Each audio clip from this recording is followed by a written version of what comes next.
My grandma left me her profitable restaurant, and my family is trying to destroy me over it. I always thought my grandma, Rosa, just liked having me around. Every Saturday morning since I was 12, she'd drag me out of bed at 6 a.m. and take me to her restaurant, Rosa's Hearth. It was a cozy little Italian spot that smelled like home and safety. While everyone else in the family brushed her off as an old woman clinging to tradition, I was the one washing dishes, learning recipes, helping with the books, closing late at night while she told me stories about her childhood in Naples. I never expected anything from her, I genuinely just loved the place. My parents and my older siblings. They only loved the money. Grandma passed away last year. It still hurts to think about it. We gathered in the lawyer's office, my mom already polishing her imaginary crown, convinced she'd inherit the restaurant. My siblings were smirking, mentally estimating how fast they could sell it and split the cash. The lawyer opened the will and, it was like a bomb dropped. I leave Rosa's Hearth, the building, the business, the land, and all profits, to my grandson, Luca. Silence. Thick enough to choke on. My mother's head snapped toward me with pure shock. To him, she hissed, like I had personally stolen the document. My older brother stood up, slammed his palm on the table, and shouted. What the hell did he ever do to deserve that? The lawyer looked uncomfortable but firm. Grandma had been very clear, I was the only one who cared about her legacy, who put in effort, who showed up. My family wasn't grieving anymore. They were hunting. The first week after the inheritance felt like stepping into a fairy tale mixed with a war zone. I walked into the restaurant and every staff member hugged me. We're happy it's you, Marco, the manager, said, his eyes teary. We thought they would turn this place into a nightclub. But behind the warmth of the kitchen, danger brewed performing arts. My siblings kept showing up to talk. Their conversations always ended with, just sign the transfer papers, Luca. We'll give you a cut. They couldn't accept that the restaurant wasn't just valuable, it was mine. When I refused, the sabotage began. First, vendors suddenly lost our deliveries. Reservation systems glitched. A bad health inspection report was called in anonymously. A pipe burst, suspiciously, in the basement during peak hours on a Saturday night. Every time something went wrong, I'd catch a glimpse of my brother's smug smile across the dining room. One night, completely drained, I sat alone in Grandma's old office, her chair still warm with her memory. I opened a small wooden drawer she used to lock. Inside were letters she wrote to me but never gave. Her handwriting danced across each page. Luca, the restaurant is more than our income. It is our family's soul. Protect it from those who only see dollars in the walls. She knew what would happen. There was also a sealed envelope labeled, for when they come for you. I stared at it for hours before opening it. Inside was a second will, one she never filed, detailing decades of financial theft by my mother and brother. Accounts, signatures, proof. Grandma had uncovered everything. And she left the rope for them to hang themselves with. The next morning, I invited my family to the restaurant before opening. I laid the documents on the bar and watched their faces drain of color. My mom whispered, "You wouldn't ruin your own family." I took a deep breath. "You ruined yourselves. I'm just finally making you look in the mirror." My brother lunged at me, Marco and two cooks held him back. My sister burst into tears, but not because she regretted anything, her crocodile tears smelled like fear. I told them to leave. And they did. Not before screaming curses all the way out like dramatic soap opera villains.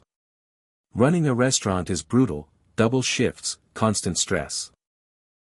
But every time someone laughs over a plate of gnocchi or compliments Grandma's secret marinara recipe, I feel her staying alive in the room. I put her photo on the wall, her smiling in the kitchen, raising a glass of Chianti. The caption. The hearth is home. Most nights, I lock up, stand in the center of the dining room, and whisper. I'm protecting it, nah. I promise. Or I think I'm alone. But sometimes, I swear I feel her behind me, approving. This story isn't over, not even close. My family has escalated things. Lawyers. Threats. Lies spread online. They want to shut me down. They want what they think they're entitled to. They don't realize. I didn't just inherit a building. I inherited a legacy worth fighting for. If they want a war, I'm ready. The war begins. The morning after the confrontation, I arrived at Rosa's hearth with a knot in my stomach. The place looked the same, warm lights, fresh bread baking, laughter from the early breakfast crowd, but I could feel it, the calm was just a prelude. I sat in Grandma's old chair, scanning emails and messages. My mother had already sent dozens of threats, text messages, emails, even one that felt like it came from a lawyer. Sign over the restaurant, Luca. Don't make me do things you'll regret. And my brother had posted a carefully worded Instagram story, family first, always. Some people forget where they come from. It was thinly veiled, but everyone reading it knew it was about me. By the end of that week, the attacks escalated. 1. Anonymous health inspections. Inspectors found minor violations that somehow coincided with our busiest hours. 2. Vendor sabotage. Our tomato deliveries were late twice, the cheese shipment missing entirely. 3. Online rumors. Fake reviews started popping up, worst service, food is undercooked, owner is cruel. It was relentless, and it was designed to shake me. But I had an advantage they didn't know, Grandma had prepared me for this. In the drawer with her letters, there was also a folder of contacts and advice, loyal suppliers, accountants, a lawyer who had worked with her for decades. I spent nights calling every contact, explaining the situation, and slowly rebuilding the trust that had been shaken. By week 2, I had a plan. Step 1, expose the lies. I hired a private investigator. Within a few days, the PI delivered an avalanche of proof. My mother and brother had been siphoning money from family trusts, falsifying signatures, and even attempting to forge legal documents regarding the restaurant. I shared some of the information anonymously with the local news, framed as a story about a family battle over a small-town restaurant legacy. The community reaction was explosive. Loyal customers rallied around me, posting on social media, leaving positive reviews, and spreading word-of-mouth support. Rosa's hearth became the David vs. Goliath story of the year in town. Step 2, legal defense. The next attack came in court. My family filed a petition claiming the will was invalid, arguing that Grandma was not of sound mind when she made the decision. I hired the same lawyer Grandma trusted. Our case was airtight, dozens of witness statements, documented interactions with Grandma over the years, and even those secret letters I had found. During the court hearing, I felt Grandma's presence in the room, her voice echoing in my mind, "Protect what is ours, Luca. Don't let greed steal your inheritance." The judge ruled in my favor. The will was valid. The restaurant was officially and legally mine. Step 3, turning the tables. Knowing my family wouldn't stop there, I decided to act preemptively. I changed bank accounts and updated ownership records to prevent any interference. I installed security cameras, discreetly monitored the property, and logged suspicious activity. I even quietly hired one of my mother's former assistants, someone she had trusted implicitly, to work with me. Within a week, I discovered attempts to bribe my staff, tampering with equipment, and even a plan to hire someone to vandalize the restaurant. Each attempt was thwarted quietly, but it left me shaken. The emotional toll was heavy. I didn't sleep well. Every time the door opened, I imagined my siblings walking in, ready to ruin everything. But then, during one quiet evening, I realized something profound. I wasn't just defending a business. I was continuing Grandma's dream. I had grown up in that kitchen, learned from her recipes, absorbed her love for the place. They could try to destroy me, but they could never take the soul of Rosa's hearth. Step 4, the public reveal. Finally, I decided to hit back in a way they didn't expect. I hosted a Grandma's Legacy event. I invited the community, local news, loyal suppliers, and even a few neutral family members. The night was filled with food, stories, and memories of Grandma. Halfway through, I revealed the truth. The letters. The hidden accounts. The attempted sabotage. The illegal actions by my mother and brother. I didn't name them personally at first, I let the evidence speak. By the end of the night, the crowd was in an uproar. They were shocked, horrified, and fully supportive of me. Social media went wild, and local newspapers ran headlines like, "Grandson saves Grandma's legacy from greedy family." It was vindication. Public, undeniable, and powerful. But the war isn't over. Even now, I know my mother and brother are scheming. I've strengthened the restaurant's financial security, but they are relentless. Every delivery, every review, every legal loophole could be another attack. Yet for the first time, I feel a strange calm.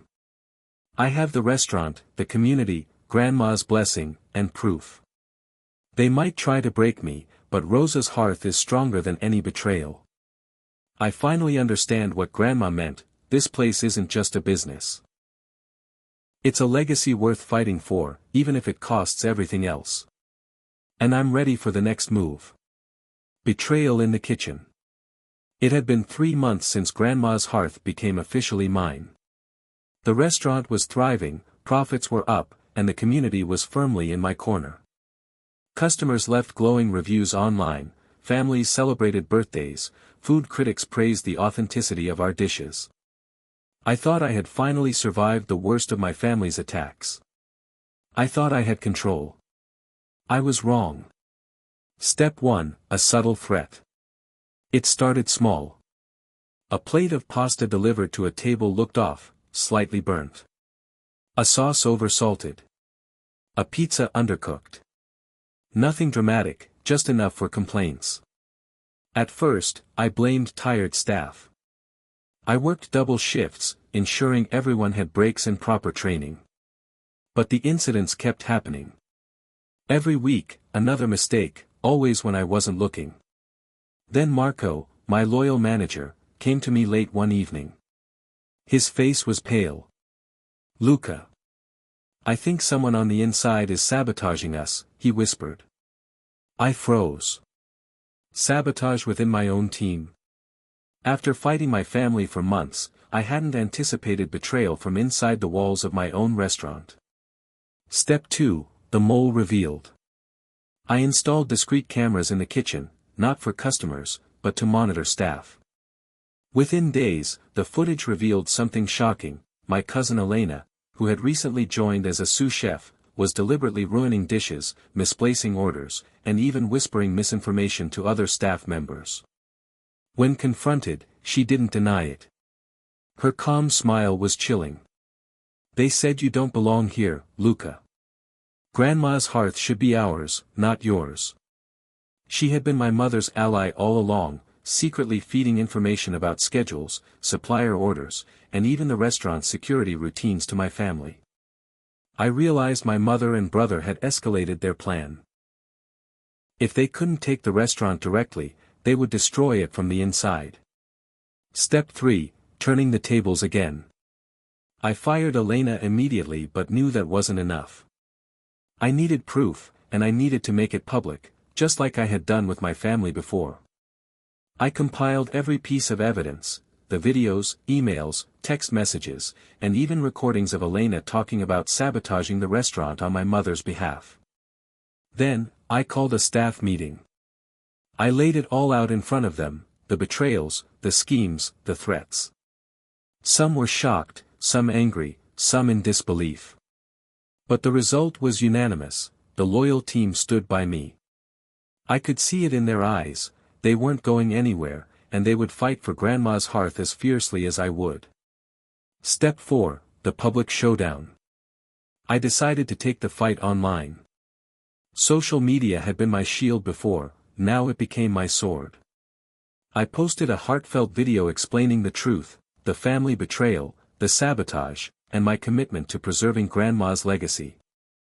I didn't name anyone explicitly, but the context was unmistakable. The community response was immediate. Donations poured in to support staff bonuses, customers crowded the restaurant, and loyal followers shared the story far and wide. Within 48 hours, my mother and brother were forced to confront the backlash. Angry posts, comments, and even investigative news outlets began questioning their actions. The pressure was immense. Step 5, the aftermath. Elena had gone, my family was in public disgrace, and the restaurant was safer than ever. But I knew I couldn't relax. Every attack had taught me lessons. People closest to you can betray you. Wealth and legacy can attract greed like moths to flame. But love, loyalty, and integrity are stronger than any scheme. Sitting in the kitchen one evening, I held a fresh plate of pasta, just like Grandma would have. I whispered. I won't let them ruin this, no. Not now. Not ever. The restaurant hummed around me, loyal staff moving gracefully, the scent of rosemary and garlic filling the air, laughter from customers echoing in the dining room. It was my war, and I was winning, but I knew the battle wasn't over. My family still lurked in the shadows, planning, scheming, waiting for the next chance. Yet for the first time, I wasn't afraid. Rosa's hearth wasn't just a restaurant. It was my home, my inheritance, my legacy, and I would defend it at all costs. The final inheritance. It had been almost a year since Grandma Rosa's hearth officially became mine. Every day had been a battle, legal threats, sabotage, betrayal, and constant stress. Yet, every day, the restaurant grew stronger. I had rebuilt staff loyalty, strengthened supplier relationships, improved our security, and even revamped the menu while staying true to Grandma's recipes. Customers returned not just for the food, but for the story, the heart behind the dishes. Step 1, the final blow to my family. By this point, my mother and brother were desperate. Their attempts at online defamation had backfired. Local news outlets had begun exposing their schemes, accounts of stolen family funds, harassment, and attempted sabotage. The community was outraged. One morning, I received a call from a lawyer, not mine, but theirs. They're willing to settle, he said. I laughed. Settle what? You lost. The restaurant is mine. Always was. Within days, my mother and brother were forced to publicly admit their misconduct. Social media posts and news articles painted them as greedy, manipulative, and untrustworthy. Their reputations in town were destroyed, a blow they could never recover from. For the first time, I felt relief. The threat from my family had been neutralized. Step 2, securing the legacy. I called a meeting with my trusted staff. Marco, the cooks, and the servers had been with me since the first weeks of this battle. I wanted them to feel what Grandma had always made me feel, that this restaurant wasn't just a business, it was a family, a community, and a legacy. We implemented strict protocols, security measures, transparency with finances, and a rotating leadership for certain operational decisions. Everyone had a voice. Everyone mattered. I even created a scholarship in Grandma's name for local culinary students, a way to honor her memory and give back to the community that had supported us through the chaos. Step 3, peace at last. The first quiet evening after the storm, I walked into the kitchen alone. The smell of fresh basil and simmering tomato sauce filled the room. I picked up a small photo of Grandma Rosa from the counter, her smile bright, eyes twinkling with mischief and love. I whispered softly. I did it, Nana. I protected the hearth. I protected your dream. And now, it's safe. Forever. For the first time in months, I could breathe. The restaurant was thriving. Profits were up. The staff was happy. Customers were loyal. And my family? They were no longer a threat. I realized something important: the true inheritance wasn't just the restaurant itself. It was the resilience, knowledge, and love Grandma had passed down. That was the real legacy, one no one could steal. Step 4, a new beginning. Months later, I hosted a community celebration at Rosa's hearth. Stories were shared, recipes revealed, laughter filled the air. My mother and brother were nowhere in sight, no surprise there. I raised a glass of Chianti to my grandmother. To Grandma Rosa, who taught me that family isn't always about blood, but about who stands with you when it matters most. The restaurant lights glimmered warmly, the tables full, the kitchen bustling, and I finally felt at home, not just in the building, but in my life. Rosa's hearth was no longer just a restaurant. It was a symbol of victory, love, and perseverance. And I knew, deep down, that my grandmother would be proud. The end.